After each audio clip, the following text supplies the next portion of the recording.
இப்ப கனமூலம் கண்டுபிடிக்கிறதுக்கான எளிய வழி ஒரு சிக்க சொல்லி தருவேன். இப்ப வர்க்க எண்கள் அப்படிங்கிறது நம்ம பார்த்துப்போம். 5 5 இருக்குன்னா 25, 6 6 இருக்குன்னா 35 வர்க்க எண். இப்ப நான் இங்க எழுதி கொடுத்தது என்ன? கன எண்கள். சரியா? 1 கியூப் 1, 2 கியூப் 8, 3 கியூப் 27, 10 வரைக்கும் எழுதி கொடுத்தேன். இதை வச்சு நம்ம கனமூலம் எப்படி கண்டுபிடிக்கிறது அப்படின்னு பார்க்கணும். இப்ப இது எத்தனை இலக்க எண்? இதை நான் என்ன பண்ணிக்கிறேன்? 3 பிரிச்சிருக்கேன். 1 10 100 தனியா பிரிச்சுட்டேன். 1000 10,000 லட்சத்தை தனியா பிரிச்சுட்டேன். 3 இலக்கமா பிரிச்சுட்டேன். சரிங்களா? இப்ப முதல் 3 இலக்கத்தை 157. 157ல எதனுடைய கணம் வந்து வருதுன்னு பாரு. 157 உள்ளார அதே வராது, அந்த எண்ணே வராது. அந்த எண்ணுக்கு இடைப்பட்ட எண்கள்ல ஏதாவது எண்ணுக்கு 125 516 அப்ப என்ன வருது? 125. அப்ப 125 வராது. எதனுடைய கணம் 125? 5. அப்ப இதனுடைய கணம் 5. சரியா? சரி, 4ல முடியுது. இப்ப 4ல முடியக்கூடியது எது?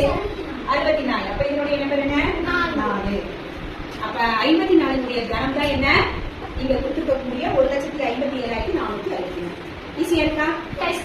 ஓகே, அதே மாதிரி உங்களுக்கு ஒரு கஷ்டம் தரேன். நீங்க வந்து 1 2 3 4 5 6 மொத்தம் மிஸ் வந்து 6 இலக்க எண் தந்திருக்காங்க. அது வந்து 3ஆ பிரிச்சுக்கணும். இங்க வந்து 636 இருக்கு.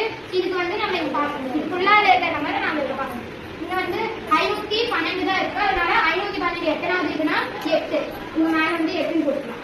இங்க வந்து 0 வந்து 0னா நம்ம அதை வந்து எடுக்க கூடாது. அதுக்கு வந்து 56 தான் எடுத்துக்கணும். 56 6 தான் மெயின். 1ஆம் இலக்கம் மட்டும் தான். 6 தான் மெயின். அதனால 6ல எது வருதான்னு பார்க்கணும்.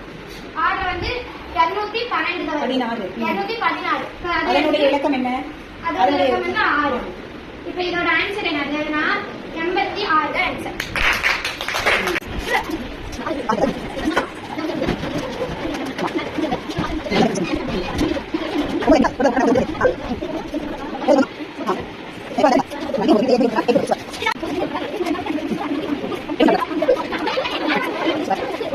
Thank you.